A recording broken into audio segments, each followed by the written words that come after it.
welcome to Press Play, the podcast all about public relations, but talking about things that you really want to know the answers to and really want to know about in real terms from real people. So I'm Jennifer Vickery. I am the CEO of National Strategies Public Relations. About 20 years in public relations in all facets of the area. On with me today is Elizabeth Domenech and Jenna Souls. Elizabeth Domenech has nearly 20 years of PR experience. So way to go, PR veterans. And Jenna Souls is our PR specialist that has experience in so many areas of PR and tends to focus a lot on social media and content creation. So way to go. That's awesome. Today, we're going to be talking about how, like, life hacks for us PR people, how to get the story in the news, how to turn heads, how to make that difference when you feel like your PR cupboard is bare and you're like, what can I do to get the story? So let's dive in. So I just wanted to say hi to everybody. Hi, happy to be here today. Yes. Thank you for having us. Yes, absolutely. Let's talk about, so my favorite way to really turn heads and make a difference is the quirky, weird, uncommon thing. That's kind of my thing. So I have a lot of different examples of this. But recently we work with a client that, as Taylor Swift did her tour in the US, we like rode on those coattails. We created things related to Taylor Swift. We pitched it out to the media, and all of a sudden it was like media mayhem. And this client was in national, so we kind of followed the tour and made that news. So like that was different. It was uncommon. It was something interesting. A little bit quirky. I actually had even a client from a long time ago that when One Direction was like the big thing, that they did something with them too. So I've seen a lot of really unique things in my experience, from a marriage proposal live on TV that we pitched that was a complete surprise, to my gosh, like going off of American Idol, it was like Pet Idol, where we had to name a pet, or name the superstar pet rather. Just weird things. What about you guys? Like, do you guys love that technique? Hate that technique? What do you guys think? I personally love it. And sometimes people don't think that it's different. It could be even something on their mission or vision that they don't think it's different. Mm-hmm. And it can be tied to things like the Taylor Swift Eras tour or something. It's just about getting creative about it and really thinking outside the box. Definitely. And I going back to Taylor Swift, I love the idea of kind of riding that wave with those trends. Any kind of newsjacking, trend writing, any of that really goes back to creating a story from something that is already having buzz in the media. Yeah, Definitely. And a great way to newsjacking is great one way of to my favorites, so I am glad you brought it up. Yes, I love looking on TikTok, anything like that. If it's like a Taylor Swift challenge or any other artist, Taylor Swift is really big right now. But yeah, any kind of newsjacking can work and help you build your story with components that are already out there in the world, and really need more stories that focus on more serious subjects but tie in those other elements. Absolutely. And it doesn't have to be celebrities, although those are well picked up, obviously, from the media, but it can be any topic. We have done some, I remember a couple of years back, Jennifer, we did one, and I'm tying again back to a celebrity, but it was this 90210 celebrity that unfortunately had cancer. I can't remember her name right now. But we had an oncology practice and we tied it to that so the doctors could actually talk about a very serious topic, but tied to that was being discussed in the media. Mm-hmm. Yeah, I remember that too. That is so interesting. So it's kind of like finding what's going on and bringing that to light. As you guys were talking, I just remembered probably the quirkiest thing that I've ever done. Going back to that, sorry for a second. The quirkiest thing that maybe I've done is, we had, for a client many years ago, it was a World Guinness record breaking contest for eating the most powdered donuts in under 3 minutes. We did not break the record, but we had every news station there. The whole place was packed. So many people tried it. I even tried it. I could not even get past like one donut. And we had to measure it. We had to have like a notary or, some officials, some people that were like really making sure that this thing was official. So it makes news. So What it was makes that in news. connection? That's Yeah. What was that? What was that in connection with powdered The donut eating? hospitality client all the way. So yeah, a Oh, lot of okay. Yeah, that fun stuff. works. Yeah.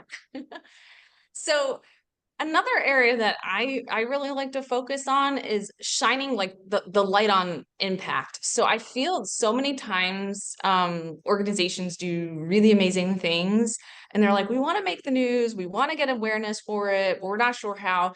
And I feel like it's in the way of showing like what they do.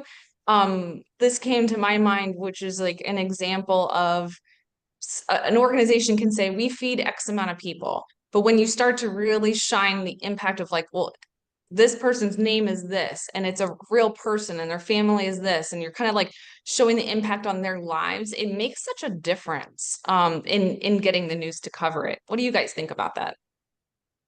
I couldn't agree more. The only thing, and this is the challenge with organizations, is that sometimes they don't think these things are important, but they're super important, especially when you bring that human element into this and you can actually put a face to who is being benefited by X, Y, or Z, whatever it is that they're doing. So I would recommend a PR agency, obviously, to get creative and get those benefits out there. But yes, it's very important to just always be looking out for those. Like if you're feeding people, if you are helping other businesses with maybe growing, it's there's always something where you can pull from. Mhm. You definitely see a lot of people on the inside or like the CEO or whatever, the president, any operating officers, where they go, yeah, we do these things and they're great. And the PR team, we're like, oh my gosh, that's great. We can put that in the news. And they're like, wait, that's news? Yes. Yeah. Yes, that's news. Yes, we want to talk about it. So sometimes it's not even creating a story. Sometimes it's uncovering a story that other people don't think of as news or something exciting or something that they need to have credit for because they are doing great in the community and they are making an impact. Absolutely. And I love that you said uncovering, because maybe it's that if they didn't even know how to package it right. So yes, Mhm. it's definitely how to uncover those stories. Mm-hmm. How about, as you guys were talking about and kind of referencing back to uncovering those stories, and sometimes it's that personal story, like finding out that this person was affected by something, had cancer, was homeless, was a victim of XYZ, and now how they overcome that. And I think sometimes people can be shy or think that's just my story, so what? But the truth is, like, people really want to know that. And it's a great human interest story to share those ups and those downs. Yeah, Absolutely. absolutely. And I think one thing that we run into a lot is we have organizations and they will always try to have their boss speak or the CEO speak or like the main face of the organization speak, but everyone wants to root for a real character. And we're not saying your CEO can't be a character, but we're saying they're not the main character. And when we create a main character and we say, oh, it's this family and they were impacted by this and they went to this organization and they got help and they got back on their feet and everyone starts to root for them. Yeah, We say that time and time again. yeah, and that's how you create connections, really, like how brands create connections with people and their audiences, because you need to create that emotion so people really feel connected to you and your brand. Mhm. Mhm. I think some of the stories that I've worked on that I'm most proud of are those human feature stories. I like never forget the people that I worked with, never forget their stories, completely impacted by it. And so I think that makes such great sense. So if, you know, as a PR person helping others with this, you know, if you're feeling like I want to be in the news or I want to get my client in the news, how do I do that? Well, you know, really looking at like who has that story? Who can you lean on? It's no doubt that you probably know of somebody that's impacted. Um, Mhm. so absolutely. You know, another thing I do in my pitches to the media is I almost always have some kind of statistic or data. How about you guys? Yeah, I found that those are very helpful, especially like if you have a white paper or some sort of data, even if it's from the government, something official, it always sparks interest, especially if you're talking about, again, helping people and you say X amount or X percentage of people are going through homelessness, but we're doing Mhm. this, and you present a character, that's always super extra helpful. Mhm. And I think it really helps to have those numbers, especially in those problem solution type stories where if we use the homelessness example, we say this person is helping with XYZ homeless shelter or affordable housing or something like that. It creates a narrative through that problem to solution pipeline where people can follow along with it and say, oh, okay, this is really bad. I didn't know that was so bad. That's terrible. And then they say, but people are helping, and here's what I can do to contribute to this cause, especially if through PR we're trying to get donations. Like if it's some kind of donation campaign, holiday campaign, and we say, and here's how you can help. We say, here is the problem, here's how we're helping, and here's how you can help. Yeah, and Mhm. perhaps it's even just like a random act of kindness. Like Mhm. if you're an organization that has nothing to do with homelessness or helping people, you're just a business. Um, you can always find someone to help in some way, shape, or form. In talking about impact and how that also for us as PR professionals like impacts us and like puts in perspective our work. We recently did a story. It's a financial organization, has nothing to do with being like a charitable nonprofit or anything. And they just helped a kid go to prom and they bought him a suit, you know, and because he couldn't have done it if they wouldn't stepped in and do that for him. So it was just a beautiful story, got amazing coverage, and the organization was just helping a kid go to prom that couldn't have gone without them. I love that so much. That That was is so beautiful. sweet. I loved that story. It was so beautiful. I love working in PR. It restores your faith in humanity. Yep, That's that's right. true. That's right. I also find when it comes to the statistics or adding data that sometimes I'm blown away by it. And so I'm like, okay, this seems like, you know, something worthwhile, something newsworthy. And then I'll go research the stats and I'm like, oh my gosh, how is this? I didn't realize it was this widespread of a problem. 1 in 3 people are affected, or whatever it might be. And then I find that might be the same reaction to the person that I'm pitching to. So I think if I have that reaction, maybe others do too. And I'm like, this is a bigger problem, and we probably need to talk about it. And that's when I usually find some good pickup. So That doing is that research is really important. That is true. And keeping in mind, like when you said that, that resonated because we need to keep in mind that reporters are human too. So if we are like, oh, wow, I didn't know this, they maybe also don't know. And it will have the same impact or effect on them that they will want to work with you in a story. Mhm. I think it's especially that why should I care element of the story where we're asked all these questions like who is it about, what are they doing, why should I care, all those things that you ask yourself when you're writing a pitch. You're trying to get into the mindset of that reporter reading it, and you think, well, why should they care? Well, this is a big issue. It's faced by a lot of people if we're talking about inflation rates, or if we're talking about like family needs, or if we're talking about childcare. So many people need childcare. So all of these different things, if we can get some numbers and they can say, oh, this is why I should care, that can really help a story. Yeah, Yeah. you hit the nail on the head with that. Yeah. Absolutely. How about, telling the story, like what you're saying? Like sometimes I feel like that creating that narrative, building up a little bit of suspense, having beginning, middle, and end. Sometimes we're like, this is my, not we, but sometimes people are, we can all get into this habit of, this is my client's event, or this is what they're doing. But rather of like, it started here with one person that, XYZ, and then it turned into the CEO of this organization caring, and that turned into this and why he has this personal connection. So it's like kind of building those pieces instead of just coming in and going, here's this event. What do you guys think about that? No, that is true. And I know this term is super overused, but we also are kind of storytellers.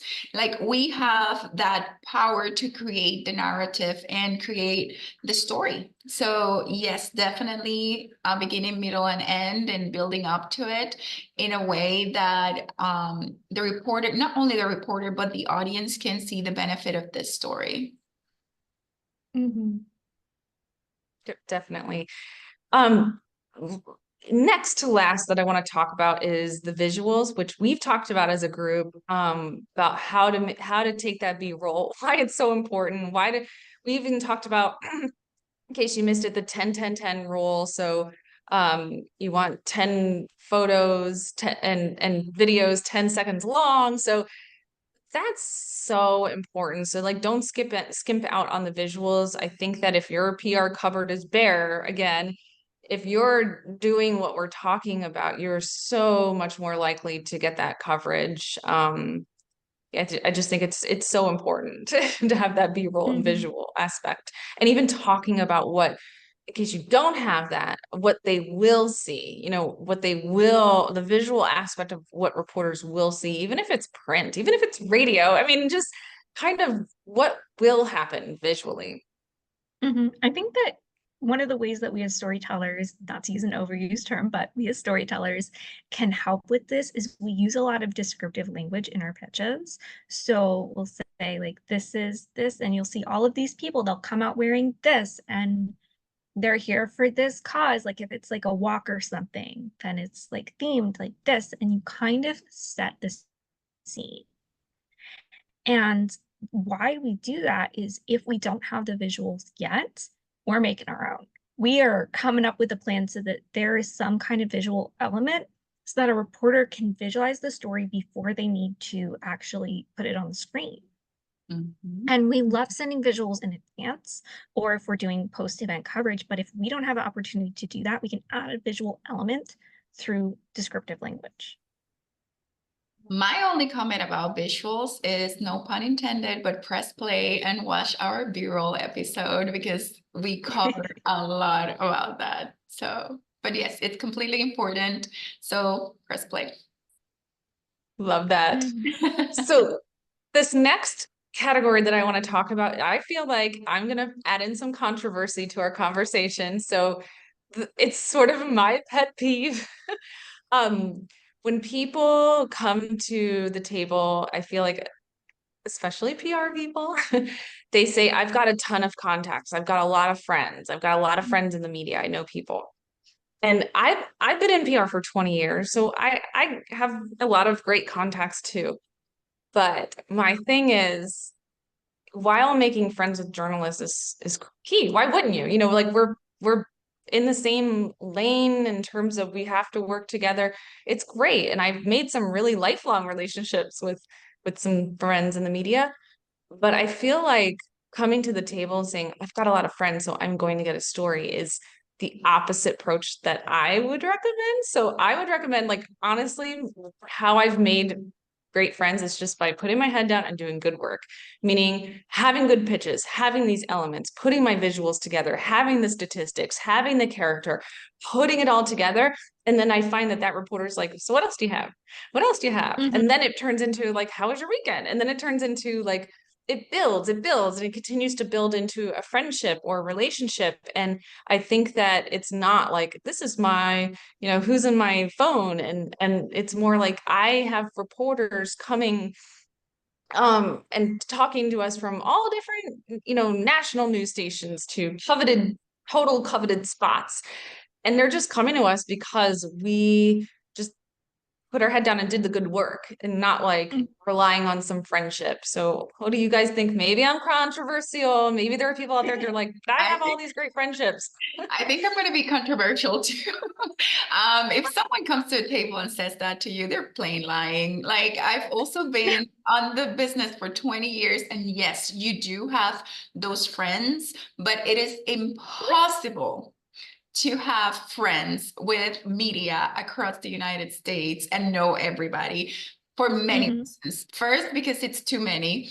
Second, because things change and people change jobs. So you maybe are very good friends with someone that works at the New York Post today, but in a year they're in the Washington Post.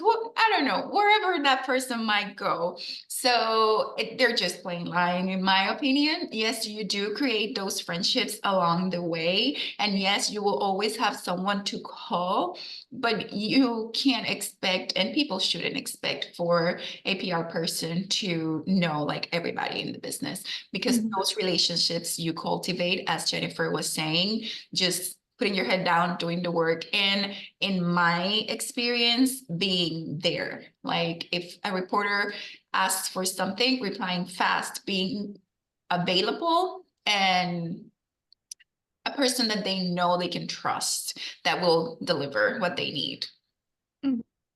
Yeah, I would add that from personal experience, some personal experience, but also watching the veterans at my firm really just do amazing work and make great connections. I think it's more about building credibility. I think it's about saying we consistently have good stories than it is about who you have a beer with on the weekend. And I think that consistency that, oh, we could, like, we always have the visuals for you, or we will have a good story. We will have something for you if you're like your run is like a little bit short, or if you don't have all of the media placements that you need to get. I think it's that building credibility rather than it is, oh, I'm friends with this news reporter. Your BFF. Yep. It's true, Jenna. It's so true. And like, yes, along the way, you will make some very good friends because it's just the nature of the job. But it's more about what Jenna just said, and Jennifer also covered, is credibility and just doing the work. Yeah. So I think that, those are the kind of the biggest tips that I have in terms of if you're feeling a little stuck on your pitching and need some quick results, doing any combination of these tips, if you will, or life hacks, I think will really result in something. And sometimes it just takes, clearing out a page on your planner or, notepad and just kind of putting these elements together so you can see at least how my brain works a little bit visually. And then I'm like, okay, did I get this part? Did I get this part? What if I add in this part? And then all of a sudden when I do, I get, yeah, let's line up that story. Yeah. Well, I think that this was a great conversation. Thank you everyone for watching and tuning in. Appreciate you. Stay tuned for our next episode of Press Play and take care.